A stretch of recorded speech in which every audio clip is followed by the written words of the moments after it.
mes mères, mes pères, mes sœurs, mes frères centrafricains. Nous sommes le 13 août 2020. Il y a 60 ans, jour pour jour, notre pays, la République centrafricaine, accédait à la souveraineté internationale. Il y a 60 ans, jour pour jour, notre indépendance était proclamée.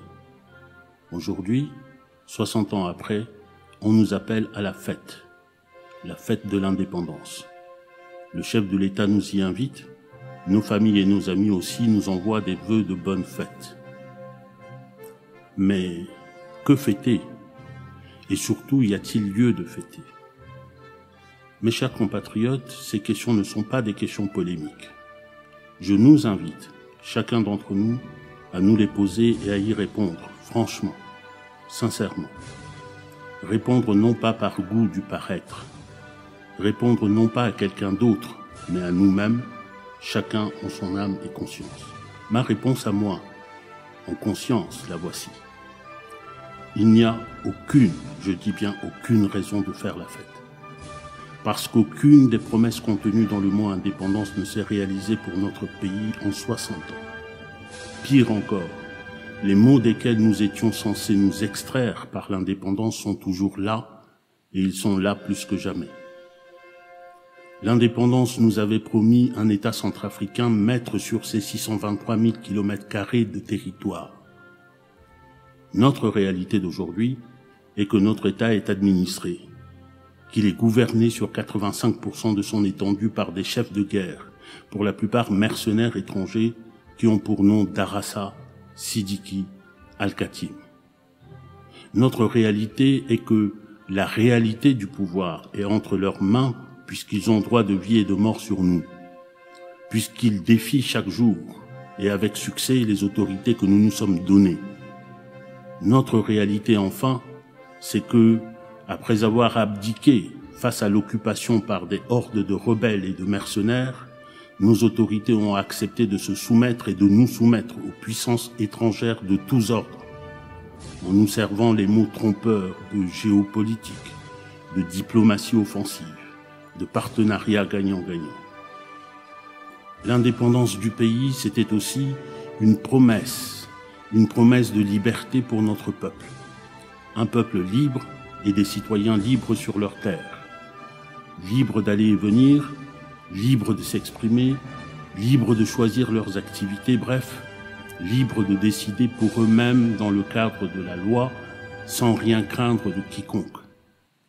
Au lieu de cela, aujourd'hui, 60 ans après, les Centrafricains sont devenus esclaves sur leur propre terre, empêchés de circuler, obligés d'errer dans la brousse et des forêts comme des bêtes, soumis aux raquettes, condamnés au travail forcé pour l'exploitation de leurs propres ressources, mais au seul profit de ces mercenaires criminels, violentés, torturés, tués. Le comble est que nos autorités ont pris le parti de ceux-là même qui nous mettent en esclavage. Ils sont leurs partenaires, disent-ils. Quant à nous, dignes et libres filles et fils de Centrafrique que nous devrions être, nous qui ne revendiquons que nos droits sur notre terre, nous sommes à leurs yeux et selon leur dire des ennemis. Ennemis de la nation, ennemis de la paix, ennemis de je ne sais encore. L'indépendance de notre pays, c'était aussi la promesse d'un mieux vivre contenu dans 5 verbes, les 5 verbes du Messane. Nourrir, loger, vêtir, soigner, instruire.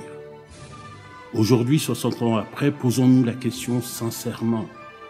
Combien de Centrafricains mangent à leur faim et ont accès à l'eau potable, même dans la capitale?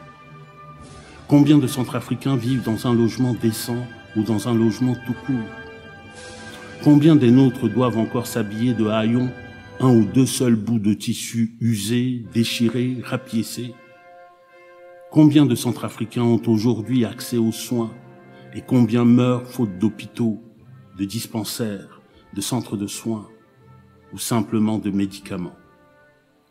Combien de Centrafricains ont pu et peuvent bénéficier de l'instruction ou, plus exactement, combien de générations ont été sacrifiées et livrées à l'analphabétisme?